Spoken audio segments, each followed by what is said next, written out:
Salut tous et toutes, j'espère que vous allez bien. Ma vidéo aujourd'hui sera un résumé de l'introduction et du premier chapitre de l'un de mes livres préférés intitulé La vie émotionnelle de votre cerveau, dont l'auteur est Richard Davidson avec Sharon Bagley.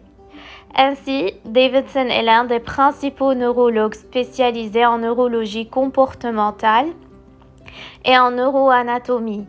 Ses recherches portent spécifiquement sur les neurosciences affectives et aussi sur l'effet de la méditation sur le cerveau et donc sur les émotions et les styles émotionnels. Juste avant de commencer, je voudrais mettre en relief le fait que ce livre est basé sur un doctorat ainsi qu'une bonne trentaine d'années de recherche en neurologie et c'est dans des laboratoires utilisant l'imagerie cérébrale. Donc toutes les informations ici sont scientifiques, purement scientifiques. Commençons maintenant par le bref résumé. Comme le suggère le titre du tout premier chapitre du livre, un cerveau ne convient pas à tous.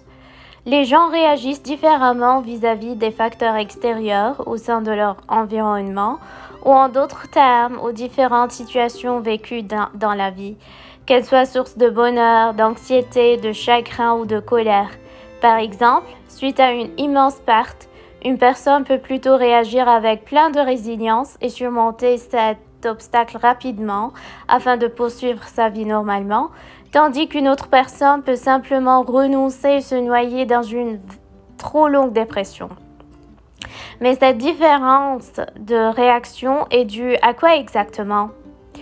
Tout comme chaque être humain est caractérisé par son ADN ou bien son génome unique déterminant chaque aspect de son corps, par exemple, il ou elle possède un profil très unique et spécifique dans son activité cérébrale qui détermine la façon dont il réagit au haut et au bas de la vie.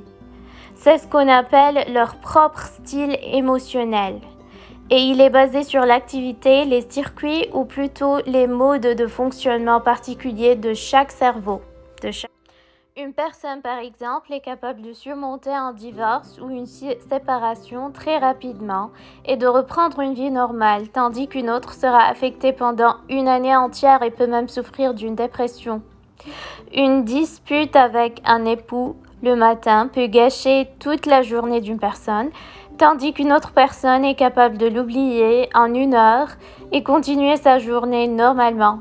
Alors, chaque personne réagirait en fonction de son propre style émotionnel.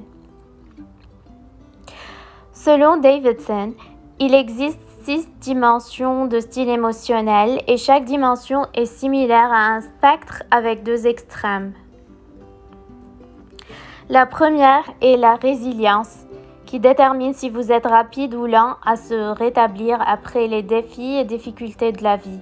Par exemple, si vous arrivez à l'aéroport et que votre vol est retardé, est-ce que vous criez contre l'hôtesse ou vos enfants par exemple? Ou est-ce que vous commencez à vous plaindre de malchance et alors tout votre voyage est gâché? Ou plutôt vous prenez juste un peu de temps et après vous récupérez et continuez votre journée normalement? La perspective est le deuxième style émotionnel.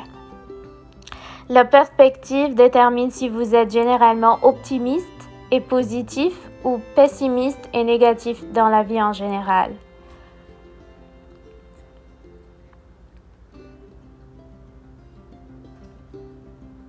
Le troisième style émotionnel est l'intuition sociale qui détermine combien vous êtes capable de détecter le langage non verbal ou l'expression corporelle des autres.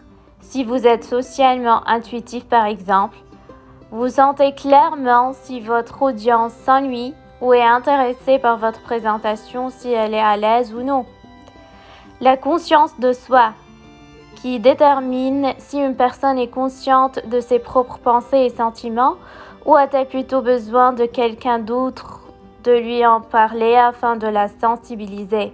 Par exemple, une personne consciente d'elle-même saurait directement au moment où elle a crié après son enfant, ce n'est pas parce qu'elle était en colère contre lui autant que c'était à cause de sa mauvaise humeur toute la journée au travail. Cependant, un individu auto-opaque peut être grognon toute la journée et ne même pas le remarquer jusqu'à ce que quelqu'un le lui mentionne. La sensibilité au contexte est le 5e style émotionnel.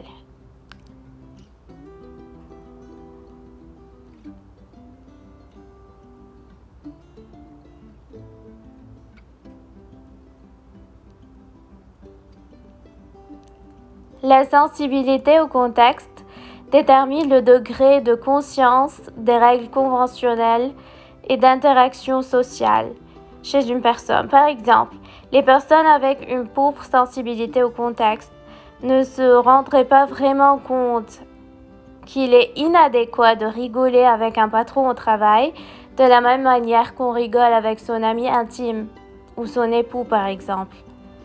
Enfin, l'attention déterminant le degré de concentration. Par exemple, les personnes non concentrées ne peuvent pas accomplir leurs tâches au travail normalement lorsqu'elles ont eu une mauvaise journée.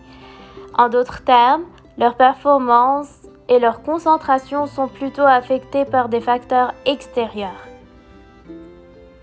Chacun peut évaluer son propre style émotionnel en utilisant le questionnaire construit par Davidson dans ce livre.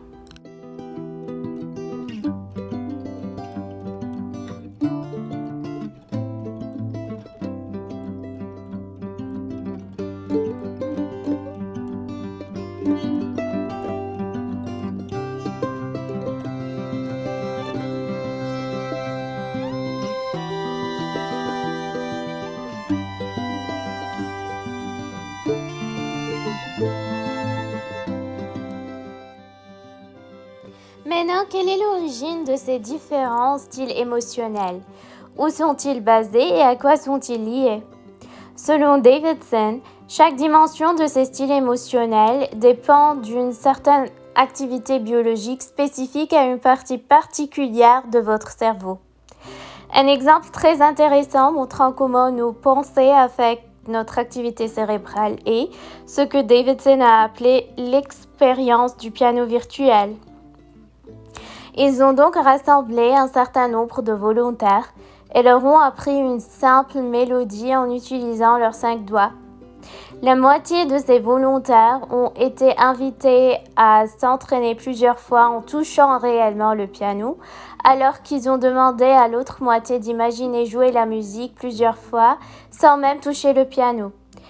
La neuroimagerie a montré la même expansion significative de la zone du cortex moteur des 2 groupes de volontaires.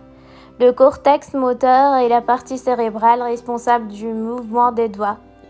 Par conséquent, même la simple pensée a causé exactement le même effet sur l'activité cérébrale. Vient maintenant la question la plus intéressante.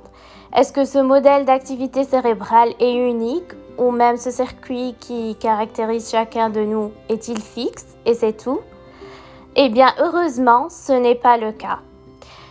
La bonne nouvelle est que le cerveau est caractérisé par une propriété appelée neuroplasticité, ce qui signifie que ses activités et ses fonctions peuvent être modifiées de manière significative. Par conséquent, le style émotionnel d'un individu peut être modifié ou même contrôlé par les différentes expériences de vie, ou si celles-ci ne changent pas de nos styles émotionnels, nous pouvons pratiquer un entraînement mental afin de nous améliorer.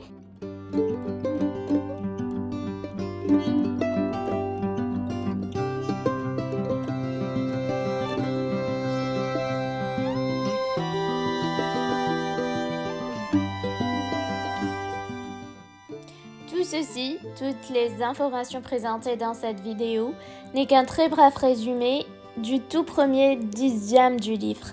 C'est un livre de neurosciences informatives et scientifiques super intéressant qui couvre un grand nombre de sujets, de faits scientifiques, d'exemples et bien plus encore. Veuillez s'il vous plaît m'informer quelle était votre partie préférée et la plus intéressante de cette vidéo et n'hésitez pas à partager vos pensées, vos idées ou même vos expériences personnelles dans la section commentaires ci-dessous. Veuillez également m'informer si vous souhaitez un résumé similaire de chaque chapitre de ce livre ou si vous avez des questions ou des discussions. Je serai ravie d'échanger d'idées avec vous. Enfin, j'espère vous avoir aidé à apprendre quelque chose de nouveau aujourd'hui. Merci bien et je vous souhaite une bonne journée ou bien une bonne nuit en fonction de votre pays.